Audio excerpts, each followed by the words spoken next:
Australia for Revolution Radio on revolution.radio. There's something fresh ideas. That is right. Fresher. And more importantly, mostly uncensored. And even more importantly, this is Listener Funded Radio, which means you can help the station to stay on the air, digital or otherwise. And to do that, you can donate. Or, we can't even tell people about the station. But you can donate. That would be awesome. Any currency is good, including crypto, of course. Today is the 18th of June, 2024. And you can catch the Cape on the air, on the line all the time, or on your smart device to grab an app to listen anywhere, or listen at home on a Grace Tabletop Digital Radio. Radio Man is coming to you! Hey, did you know, archives are free. It's not a good reason to just jump in there and donate. Donate to your heart's content. Donate until your eyes bleed. Donate until your head explodes. Well, maybe not, but you can donate it. Before we start broadcasting with Anger, we would like to acknowledge the traditional custodians of the land from which we broadcast. And for Dave. Hopefully I'm not muted. And it is the Darker Jung. Thank you. We could hear you loud and clear. For myself, of course, it's the Dark people. And I'd like to pay our respects to elders, past, present, and future. Thank you very much. Mickey, you need to do a spoken word album right now. Spoken word. If only I had a rough voice all the time. Oh yes, those them is the things. I should, you can have a permanent voice like this if you smoke cigars all the time. Of course, your vocal cords will go after a while, but hey, that's life. But yeah, this is my radio voice. I've caught out the flu, I want to say. I had some joint pains. My lower back and back was hurting. I'm a bit better now, and let's see how tomorrow unfolds.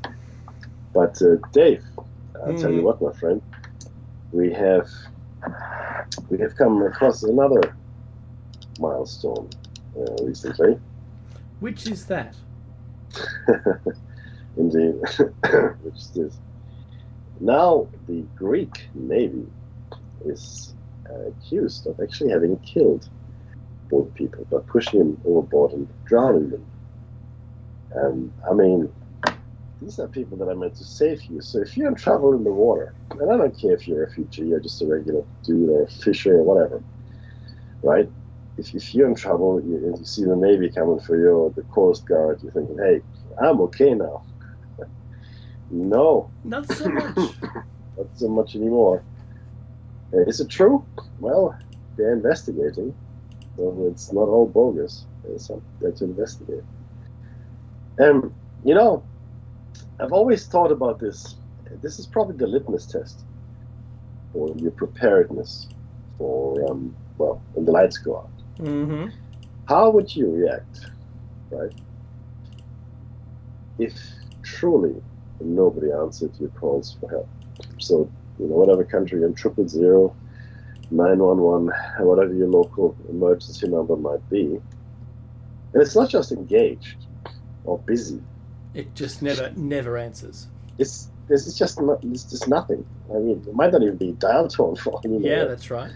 So, excuse me. But what in that moment, things around you are falling apart.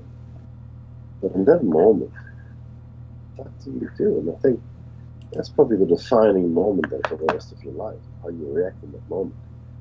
Do you rally and get it together? Just do what you can, the best you can, or you just come apart, right? I'd like to think that some of us would work, come out the other end, but I also know that many of us it just simply fall apart. Mm-hmm. Because all of a sudden, your entire world is now no longer there. I mean, you've been in this situation, Dave, right? When you have a conversation with someone just talking about something that might be controversial potentially, and they change. It's like the switches flip, and they attack you because you're questioning the fundamental basis of the. It's an earthquake. It's an earthquake to their stability, their mental stability, and it's very difficult for them to cope. Yeah. Oh, I've had that 100 times. Actually, not that many, because I back out. I don't really care. That's right. I don't care what people think, and I'm not going to do that to somebody. When I discovered the power of shaking someone's core, I just don't do it anymore. No, and I'm with you. It is it's not a good experience, and it's not actually a learning experience. You're not helping. Mm-hmm. Very few people. There are some, don't get me wrong, of course. But there are very few people who can take that on board and go, okay, right, I see what you're saying there. And maybe I should change my point. I've actually never heard that, to be honest with you. No. Never. I'll tell you that they immediately shut shop. So they shut down as soon as they hear something that conflicts with what their opinion is. That's the first step. Shut down. I'm not going to take in any more of what you say. I never... And this is what's really funny. You could have been having a reasonable conversation, sharing information together. And suddenly, something you say conflicts with their ideal. Their pre-programmed, inherited opinion. Because it's not an opinion that has been developed over time with research. Because a researcher will go, oh, I didn't know that. Hang on a minute. Okay, let's reflect upon how that would work in my scenario. Does that go onto the pile of ignorance? And I'm going to perpetuate my own idea? Or do I say, well, actually that pile now is a little larger than the one that I've based my opinion on. Maybe I should turn around. Maybe I should rethink this. No one does that because we don't talk to researchers. Curious passers-by, Mackie, I think, would be the best description of the pork chops that have decided to ask me questions. And when I, just like you, encountered someone, sounds a little recent for you to bring it up, but I discovered that all I could do is play along with them in the way they thought without raising anything too critical because of the past that I had where I spoke to someone who then could not cope with information. I thought they could. They seemed to know a lot about everything else, but that was too much. So I really get that someone telling you what they know is, for me, it's like watching CNN or Fox. I don't really care. I'm going to watch both anyway and listen to the point of view the person has and then determine how that conversation's going to go from then on. And that's it. What happened to you, Mickey? For you to bring it up. Oh, no. It was just a general reflection I was having recently. I was just thinking about it, and I was looking at a whole bunch of interviews and debates, historical with Zahi Hawass and Robert Bauval and John Anthony West and Robert Schoch. I mean, John Anthony West wasn't really allowed to. He wasn't allowed to debate because he didn't have to agree. And you just can't have a conversation because everybody has a frame of reference. Let me put it this way, okay? It doesn't really matter what it is, but there is something there that is your frame of reference.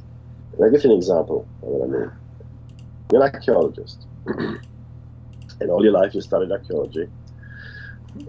I saw one of these recently. Right? Yeah. And you published papers and you went on digs and you did all the right things and now you're a respected member of the archaeological community. Right? You've done your hard yards, and people invite you to speak, etc., etc. And along comes somebody who doesn't have it. They have ideas. Oh, God forbid there should be ideas, right? So they have ideas about certain things, and they ask uncomfortable questions. Because the thing is this: you didn't have enough time yourself to establish all of the truths that you were taught. Right? You learn certain things, and you just take them as given. Okay? Because you wouldn't have had the time to discover everything yourself, so you just take it as read. Mm-hmm. That's the dangerous bit. So whatever you discover yourself, okay, I believe, always the bright side here, I believe that people are flexible enough to even, admit they're wrong in their own research. It can happen, right? I think people are reasonable enough to say, okay. I mean, Alan Greenspan, to his credit, after the whole thing collapsed, I was wrong. He said I was wrong.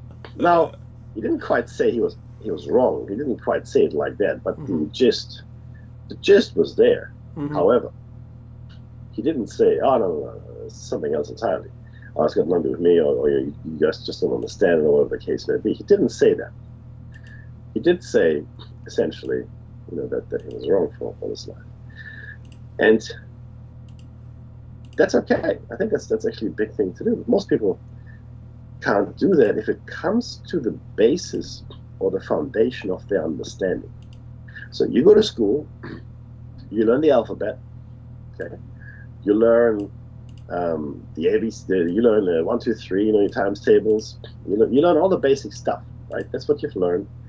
And then you build all your learning on that, and on and on it goes. And then somebody comes along and says, it's the times table, that's all wrong. 1 and 1 is not 2. And the alphabet is wrong, and it's all wrong.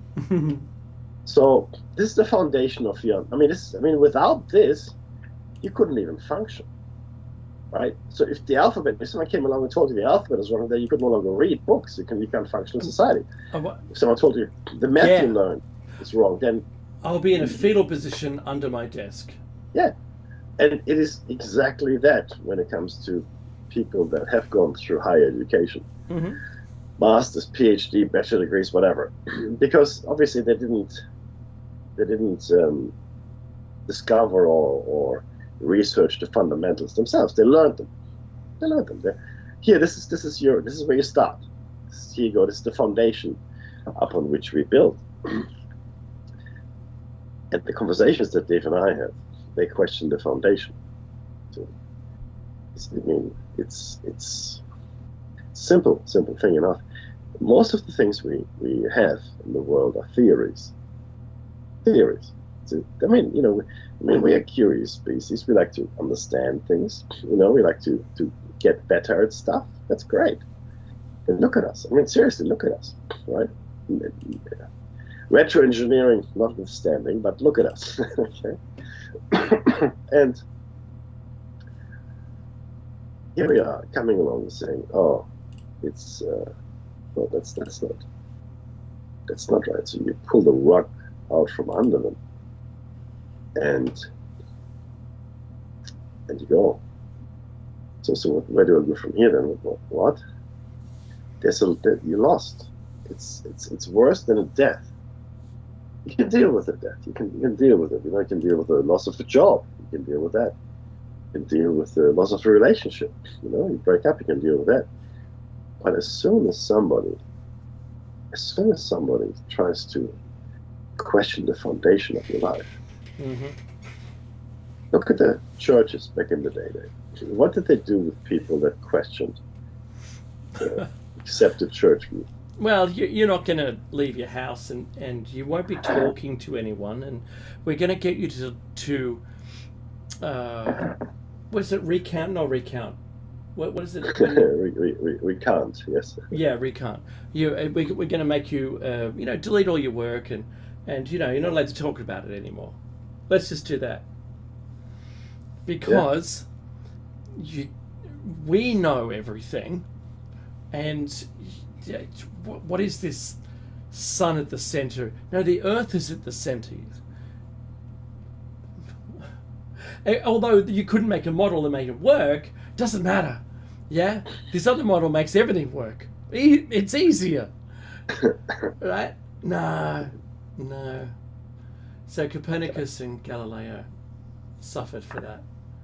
So, Well, yeah, Bruno was burned at the stake. Giordano Bruno, right? He was a mathematician. Galileo was told, well, you can believe what you want to believe, but it's going to be mighty warm. So you want to think about that for a bit. And many others. I mean, this is the most extreme reaction. This wasn't just having, like a shouting match or even a punch-up. The threat to the foundation of the society, of these people's belief system was so strong that they had to kill the threat. They had to kill it. And, the thing is this, Dave, not much has changed. Well, they were the all-powerful, Mackie. You're right. You're absolutely right. Now, guess what I watched today? I watched They Live again. Oh, nice. Well, one of my all-time favorites. Yes. And I found it on YouTube. It's free. You can just find the movie there and watch it. Sweet. Now, even better was then I watched our head of, the spokesperson for the Reserve Bank telling us why they're going to keep the interest rates where it is. They're not going to lower it. We didn't discuss lowering it. We only discussed raising it. And should we do that? No. We're going to keep it where it is. But then went on like the magic lasso from Wonder Woman was wrapped around her. She then seemed to suggest that there was a concerted effort by all of the reserve banks around the world, all the central banks, should you believe that word is to be true, that all had the same mission. She seems to suggest that they conferred to keep it up. All of them. They're all doing the same thing. And I was, what? Don't. You're saying the words. I was watching it live. You're saying the words that make me believe that this is a controlled event. Using throwaway excuse words in little snippets here and there that you could take a grab from if you wanted, but it wouldn't say the whole thing. And I was flabbergasted, Mackie. It seemed like those crazy trans-dimensional aliens from They Live was there just to put us in servitude. That was all I could see was that. I couldn't get past that filter that I was now viewing it with, like the sunglasses on. I couldn't see anything else. Never did they explain why we had this inflation, because everything else looks fine. Oh, yes. We've got to keep it there, you see, for at least 2026. What? Well, why? I asked myself in my own head, in my own voice, in my inside voice, why? Why do we have to keep it there till 2026? Surely there's a graph that you could show us that suggested why that would be the case. No, nothing. There's nothing at all. They've got a dartboard. I used to believe they just had a dartboard and they'd, like the weathermen, to throw the dart onto the dartboard. Oh, best out of 3, right? All right, 3 out of 5. All right, 3 out of 5. But no, not this time. This time I saw it with a completely different lens, and I believe this is. It's only my own belief, and it's a stupid belief. And don't follow me down this rabbit hole. The WEF want us all poor enough to beg for universal basic income. That's what I reckon. I'm not sure of it. I don't know. It's a hunch. I have a stupid hunch that that's why we're all becoming poorer by the minute. It's Hegelian dialectic. And what that means is you create a problem, unbeknownst to anyone. The people clamor for a solution, and lo and behold, you're there to provide it. Wonderful. Like a magician. Like a magician. David Icke has been saying this for years as Watch well. me pull a rabbit out of the hat. But this is the really interesting thing. You just mentioned something there. No explanations as to why things are happening. And you're right. And it always bothers me when someone says something that is not the beginning or the end of something, but it's somewhere in the middle. Mm-hmm. If it's the end, I can deal with it, right? Yeah. But if someone says something and there's clearly a beginning there, which no one is talking about, which I don't understand, which I want to understand, and nobody even understands what I'm talking about, that's when I get a little upset.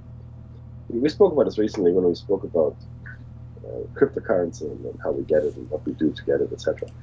But let's look at your example here for a second for the I guess the economy and how interest rates should be and etc. etc. Inflation has to be this, blah blah blah, right? It has to be kept there for a certain time for whatever reason. So let's be very clear.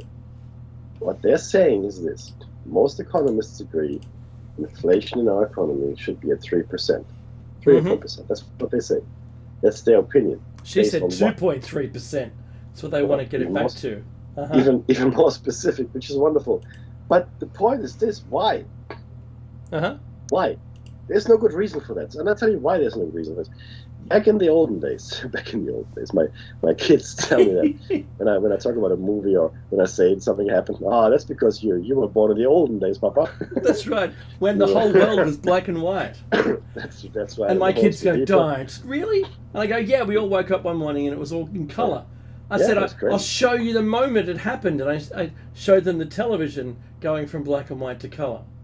Yeah, there's actually a movie that deals with that. It's called Pleasantville. It goes from black and white to color. Yeah. And that's what happened to the whole world. Really? Oh, yes, sure. But the problem is that no one tells us why. Like we don't discuss economic theory. We don't discuss how the system actually works. You see, because the truth is this: nobody really understands how the system works, and we know this. We know this because we had several collapses. So, I know we talk about this all the time, but this is really collapsed. Well, in 2008, right? The system. Some people knew, right? Some people knew it was collapsing, and they just said, "Well, this is." But the thing is, this everybody believed. Well, most people, even experts, even economists, even Wall Street people, they believed, "Oh no, the system is just fine. It's fine. Everything is fine."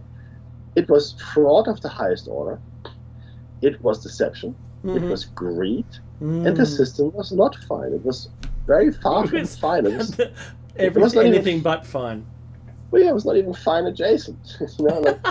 Fine had departed on the midnight train and we're there in the morning, looking at the empty platform. There's no fine here.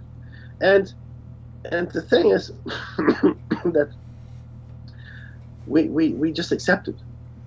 We accept the opinion of the experts. Clearly, though, at this point, and this is what I don't get, Dave, at this point, we should be fully cognizant of the fact that nobody has a clue. We should not take anyone's word for anything. There's no authority to judge anything. There just isn't. Even AI or generative AI agreed with me when I said, Occam's razor. Who decides what the simplest explanation? That's right. Is the universally accepted simplest explanation? And I think it was Barth that said, no, you're right. There isn't an arbitrary or even well thought out. Claude it was. Yeah, or Claude. That's right, yeah. Claude. There is no agreed upon simplest explanation. Right? But we have been indoctrinated to believe that whatever we take as basis of reality is the simplest form or the simplest version of existence. So it's completely arbitrary. And other people with other cultural agendas would have a very different kind of explanation. Yeah. I mean, look at human combustion. spontaneous human combustion. It happens. What's the simple explanation? Well, the simple explanation is that it doesn't happen. It's just all a hoax. Okay, but that's not true. We know it happens. And we've got documented evidence for it happening. The next thing is, oh no, it's all the fat burning up in your body. Well, that explains some cases, but certainly not all of them. Mm-hmm. Right? And that's the case with many things like this, Dave. As you well know, all the mysterious things. When we saw Occam's razor and the simple explanation and extraordinary evidence requires extraordinary proof, blah, blah, blah. And Claude agreed with me as well that extraordinary claims require the exact same evidence as any other claim. That's right. Because that's logical, right? So we make all these statements in hyperbole, but we make these statements because they fill us with comfort. Because our Don't they? view of the world, right, they do. Our view of the world, oh, that's the truth, you see. And if you want to mess with my truth, you better have a real good reason and some real strong evidence for that. Well, no, it's just a regular evidence. Like if you want to prove alien life, I don't have to fly you to the planet with an alien civilization that has mastered the art of creating Dyson spheres and so forth. All I have to bring you is a strand of alien DNA and done. You know what I mean? Like that's it. Mic drop. I'm going home. And this is the deception that people have fallen prey to. They believe that the experts know best. They believe the experts know. Well, remember, the experts only know what they all agree on. Well, that's it. That's where they stop. They don't go any further than that. That is the end of their belief, or the extent. Let's call it the extent of their belief. Mackie, you opened the show talking about people disagreeing, or not agreeing, not wholeheartedly agreeing with something, and then difficult to pay the amount of thought necessary to process the information. I was recently watching a Joe Rogan Experience. This is 2136. You can find that by looking that up in your favorite search engine. Graham Hancock and Flint Dibble. Oh, nice. Now, Flint Dibble is an archaeologist all his life. That's what had me looking for it, because you used that quote. And he wanted to wipe the floor with Graham Hancock, saying the only thing we've found down on the bottom of the sea are these flint tools. And it's ironic that his name is Flint. And he goes, well, have you looked, everywhere where there's, there used to be a river or something, Nope. So you haven't looked everywhere, but you believe there's nothing that's all they had back then, pre-flood or thereabouts, right? Yeah, because there isn't anything else. Well, you haven't looked everywhere, but I'll give you the radio time, I'll give you the air time, says Joe, right? Let's him prattle on for quite a ways. And it's a 4.5-hour video to watch. Wow. And they give him all the rope to start. All of it. He speaks so fast that you can't tend to formulate an argument against it. Because you could. If you had the time, you'd have to write it down, maybe play it back slower, comprehend what he's saying. But he's saying it so fast and with an authoritative tone. Charles the Third is so authoritative. So, an authoritative tone that he's never been wrong. And of course, he hadn't looked anywhere around Australia, for that matter, or anywhere else. There was one point off South America or something, and he said if there was one civilization, we would have found the same things everywhere. Have you looked everywhere? No. Right? It's like, brow. You didn't mention any of the sunken cities You didn't look there. You only look for tools, and you can't carbon date the etching of a rock or the carving of a rock. You can only date the rock itself, and only in relative dating, blah blah blah, can you date where it was if it hasn't been disturbed. Right? You and I know that. I know the listeners know that too.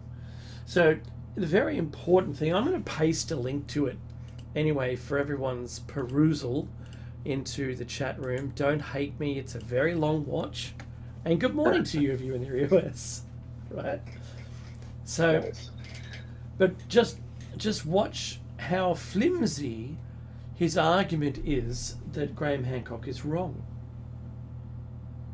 It's something else. But that's the thing, though, right? And it's probably sort of circular as well. Yeah. It's sort of like the Hawass argument, like and it's the argument that was made by what was his name? I forget his name, but it was made by Hawass and Mark Lehner. That's who. Oh. When they were debating Robert Shaw back in the 90s. Mm-hmm. Well, if the Sphinx is that old, right? That's right. 13,000 years. Then where's the evidence for other? For like the corroborating evidence for this civilization. Yeah. Never mind that the Younger Dryas would have washed most of it away. That's right. But we have since found Göbekli Tepe and other sites, right? And all the other tepes, yeah. Yeah, and these discoveries completely broke history. Now you don't learn about. I know my kids don't learn about them in school. You don't hear these debates on the radio saying, we have broken history. Because we had this view that civilization started in the two-stream land of the Tigris and Euphrates, right, in the Levant, and then it sort of blossomed from there, and we seem to completely disregard what happened in China as well as Africa or South America. But okay, all right, sure, let's just go with that. Mm-hmm. And then it just sort of spread, then the Persian empires, and then the Roman empires, and then the European empires, and then on the periphery. Somehow there was a Chinese empire, but that all of a sudden came from nobody knows. There's some things that happened in North America. There's some people there. In South America, there's some people there. And don't forget the red-headed giants, Mackie, that no one wants to even contemplate, right? That never happened. No. But the thing is this, right? You look at it all and you go, stop. Yes, we've learned this, and we've gotten pretty far by doing it this way. But now explain this, please. Explain this in the context of everything else. Explain it, please. How is it that we find the same construction methods when it comes to these massive megastructures all over the world? And not only that, but why megastructures? Now, the reason we see megastructures these days is because they were big enough to have survived. Everything else wouldn't have. That's right. It's as simple as that. But it still doesn't answer the question as to why you would build like this. Right? I mean, I'm sure they didn't build like this because they knew that the Younger Dryas would, end and unleash these gazillion tons of water and anyway.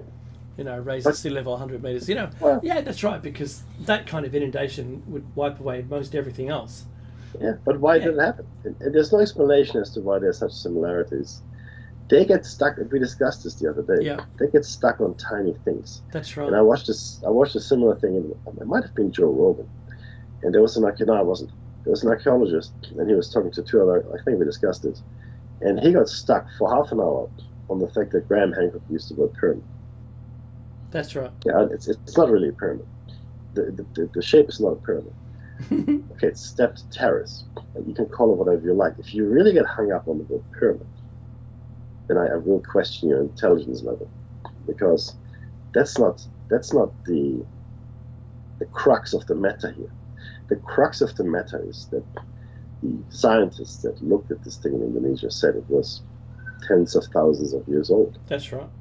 I don't care if it's a rhomboid, a pyramid, or a trapezoid.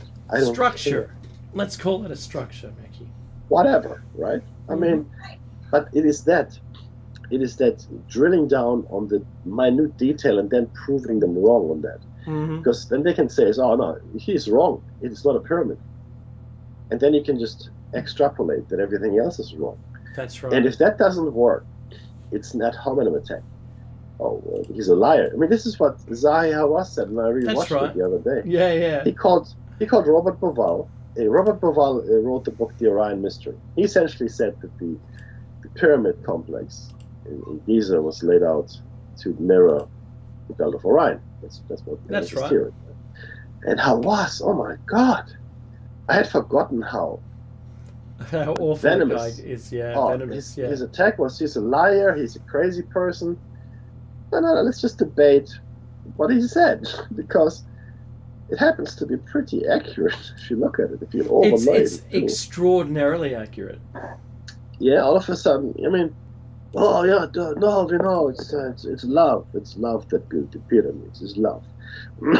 Sure it is. I'm just blown away, but they get away with it, Dave. And that's the thing that bothers me the most. They don't debate the issue. They debate the person, or they debate a component of the issue that they like to debate and they can prove they're right in. Do you remember the 9/11 report? Yes. I actually read it. Jeez, why? And it didn't address any of the questions that arose. Not one. Not one. And yet, yeah, okay, that's it. We're done now. And then George Bush Jr. was asked if he would testify in front of the committee. Never mind, we don't know what the outcome is yet, right? This is still in the beginning stages, and he was asked, well, would you go and testify? And he goes, you know what he said? I remember this because I watched the interview recently, and I see his face clear as day. Oh, look, I'll go visit with them. What does that mean? Would you testify under oath? Oh no, look, I'd go visit with them. I could give them some of my time. Sure. And I'm thinking to myself, this is the most horrendous act of violence that was ever committed on the American soil that we know of. In one fell swoop, you had 3, 4, almost 4,000 people that died in one go. The destruction of property was phenomenal. And he will visit with the commission that is trying to figure out what went wrong that day. I don't know, Dave. See, all these things we've now accepted. We're accepting these things. Yeah. We listen to these things and we go, okay, that seems to be right. He's an expert. If he's an expert, then no, Remember when it was happening, and it took maybe 2 years and still nothing had happened, and you and I spoke about this. We used these words, probably paraphrasing a little. We'll end up accepting their story. Yeah. As flawed as the story is, yeah, we'll end up accepting it. Yeah, 100%. 100%. And why? Because the counter narrative had been completely beaten down. Yeah, that's right. It wasn't allowed to exist. In fact, he said this. That night he said it. Or for me it was morning, I guess. Yeah, it was. For us, yeah. We shall never accept any crazy conspiracy. I said, don't entertain any or something, never accept, something like that. Yeah. I mean, this is astounding. I mean, this is hours after the event. That's right. Would say that. I would imagine still at this point they'd be wondering what has happened. But no, they already had the person to blame. Yeah. Let the family fly out. Yeah, there was the head of an intelligence service, and I want to say CIA, but I could be wrong. Could be NSA. I can't remember, but it was the head of analysis, right? Threat analysis. And I remember this interview as well. And he said on TV that Rumsfeld came in and said, I need you to find something that links Saddam Hussein to 9/11. I want you to find that. Not like I want you to find it, but find it. Yeah, find it. Just You mean just it's make not it Osama make it bin happen. Laden, but it's Saddam Hussein. Yeah, no, Saddam, no, Yeah. Saddam Hussein. Find how Saddam Hussein is connected to Osama bin Laden. Find that. Not. Is that a possibility? No. Find Yeah, the find evidence. you're gonna find you like Yeah. you walk out of that room going, okay, uh, yeah, sure, right? There's to this day no evidence They have the linking. letter A in their name. That's all I could come up with. Good enough for me. There's to this day no evidence linking Iraq to any of the activities on that day. Mm-hmm. Not a smidgen. No. Not a smidgen of evidence. Is it possible that there was a connection? Anything is possible. It is highly unlikely, and we have never found any evidence. So, on the balance of probabilities, I will say there is a high likelihood that there is no connection. Look, we found something that's in an alternate universe, okay? But you got to believe that first. See, they're having tea together. They hang on. They both like tea. Chances are, Yeah. they went to this tea shop at some point, and they probably went there together. Mm-hmm. I see. No, I'm sorry, but do you see how the burden of proof, or the burden of evidence, or the burden of justifying anything has shifted completely from the establishment to the revolutionary? And I think that's fair, but it wasn't always like this. New ideas and new thoughts, they were there, and you could question politicians, and you would not just take their word for it. You wouldn't just take the word of an expert, and you wouldn't just blindly believe anything anyone tells you, because we did that a few years ago, Mackie. Don't say the words, but yes, we did, didn't we? Yeah. But see, it is time. It's going to sound dreadful. It's time to stand up and start thinking for yourself. Vote with your feet. Vote with your feet. In Australia, we did see it to some extent with Mm-hmm. the teal candidates. I mean, I'm hoping there's more of it, where Australians are fed up with the two-party system over here. Mm-hmm. Because it just doesn't work. It doesn't. And it doesn't work because of the quality and caliber of people. Sorry, that's an oxymoron. Well, yeah, it's not because the system is terrible. I mean, it's not a great system, don't get me wrong, but it's not awful. It did work before, and with Snow River and a whole bunch of stuff. But the point is, it's the people. So even if we change the system, that's not going to be enough. You're going to change the people, and you're going to change the type of people that you want. That it attracts, yeah. Right? You Totally. want proper people, like actual human beings, Mm-hmm. if you find them. Look, I would even also say that you would have to.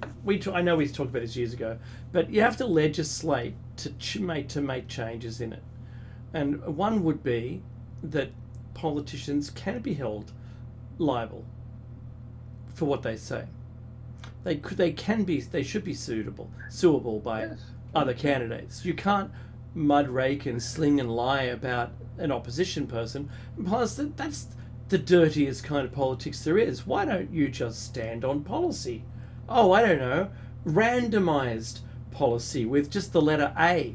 You don't know what A means, and every time someone votes, that A represents a different group.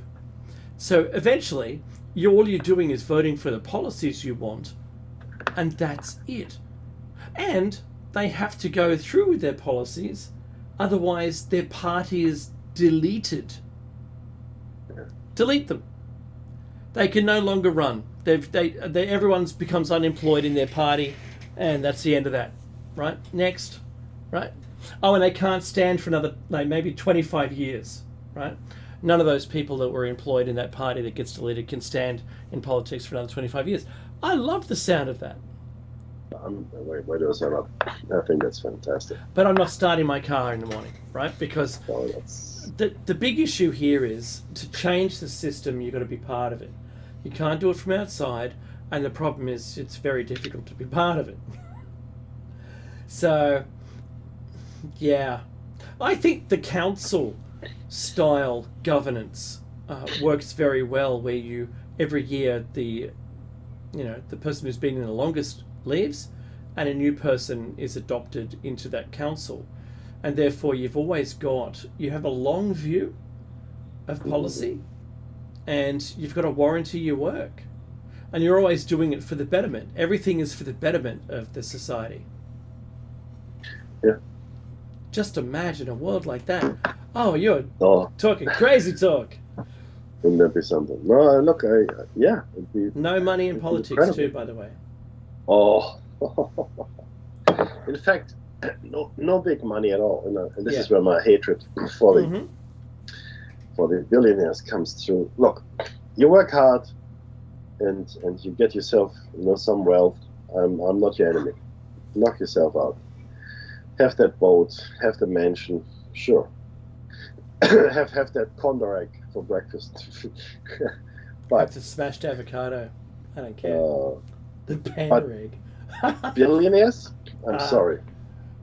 I we cannot.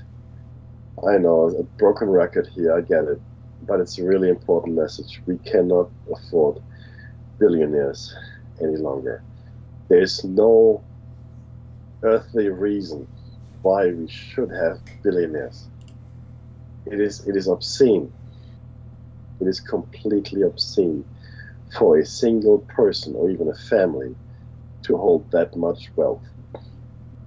Okay, if all things being equal and there was no poverty and no starvation, I go knock yourself out. Mm-hmm. 100%. No unemployment, everybody's happy, sweet bananas, you'd be a billionaire all day long. But that's not where we are. Right? We're in a very different place where people are starving to death. Yep. Where people can't go to school, they have no future, they're living in prison camps for all intents and purposes, where they don't have clean water, where they don't have access to medicine. The basic fundamentals of survival they don't have. Okay? Because in a system with finite resources, if someone hoards a lot, it will be at the expense of someone else. Yeah. That's just logic. And, Well, our and system's dissolving away. We'll be in their position pretty quickly. Oh my, yeah. That's the thing. Now we have a choice still, right? Remember the poem that they wrote after World War II about the Nazis coming and picking up people, the first Yeah, communists. first they came for the communist, yeah. And I didn't say anything. And then Because I there was wasn't the a gay- communist. That's right. Then the gay people, I didn't say anything, not gay. Then the gypsies, but I'm not a gypsy, so I didn't say anything. Then the Jews, I'm not a Jew, That's right.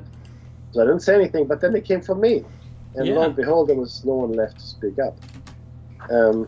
So that's truth. That is a very deep truth, and I fear that's exactly where we are today. Mhm. 100%. And it wasn't an easy road to get here. It took them a lot of doing to get us to this place. It really did. Yeah. But they did. They finally achieved it, and here we are. And it's getting worse every day. Mental distraction, the deterioration of our mental acuity, where our children are no longer able to focus, Mhm. to hold a thought, God forbid, or even work on a problem for longer than 5 minutes. And hand in hand is a slide into Barbary. And I mean, not in the sense that we all knock each other over the head with clubs, but rather language. Our language is deteriorating. Mhm. In young children, it was my daughter's birthday party the weekend. We went to a play center. And they're like 9, 10 years old. And the language I heard, I thought I was it was German sailors on shore leave in Madagascar after 6 months at sea. I was no, I kid you not. Yeah. I actually thought I didn't hear it right. Mm-hmm. I thought I misheard because when you hear something and your brain or you see something, your brain just can't process it, Yeah, and you yeah. think, oh, that's not what I heard. I must have heard something else or That's seen right. something else, and that's how I felt. Clearly, my brain just had a bit of a gap, but no, and you think, and I'm not talking about kiddie swears, my friend. I'm talking about swears that would make you blush.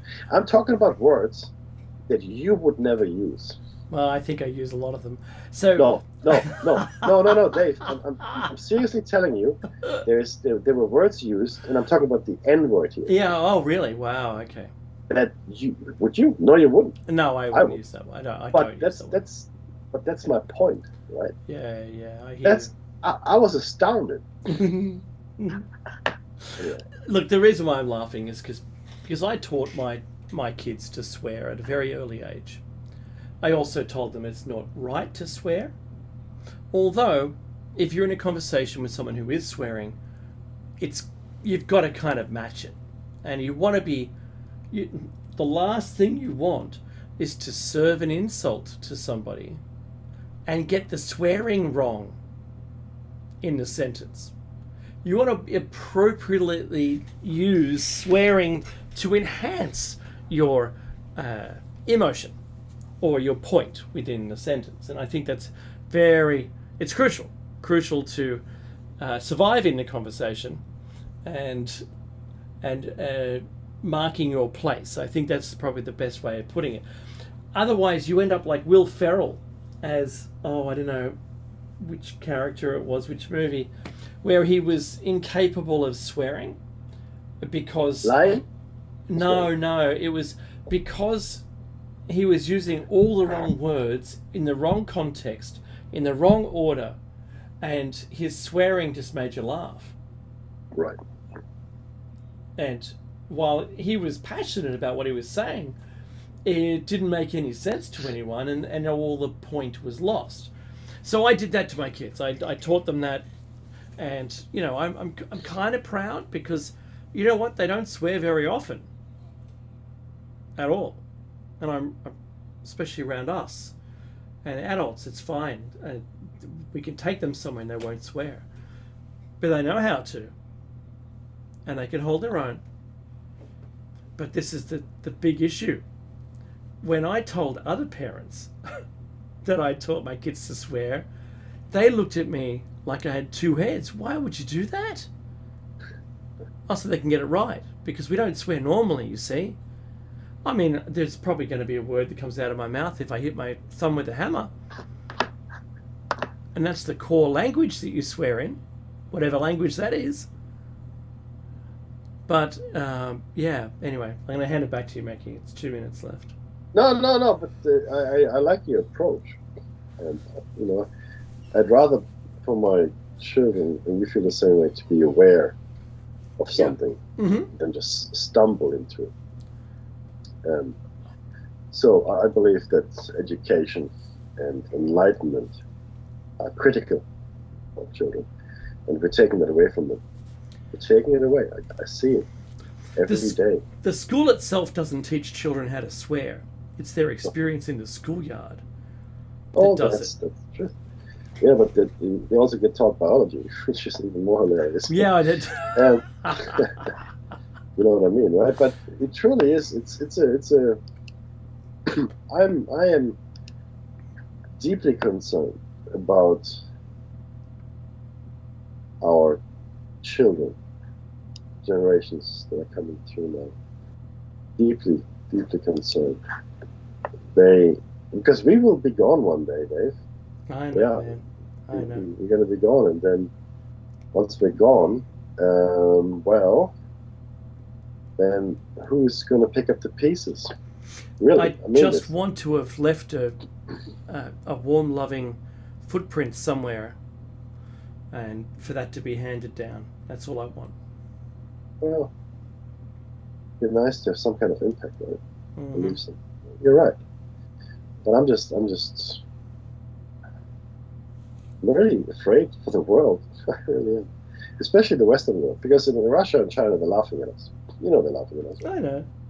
Looking over the fence and going, big call later. Oh, wait, 20, 30 years, we just walk in, nothing happens. Da. Duh. I think that's exactly what's going to happen. And there's the music. Thank you so much, everybody, for sharing your hour with us this morning or evening, wherever you are. This has been Platos Cave. And don't go anywhere. I'm sure something awesome is going to come up on the station. But most of all, be safe.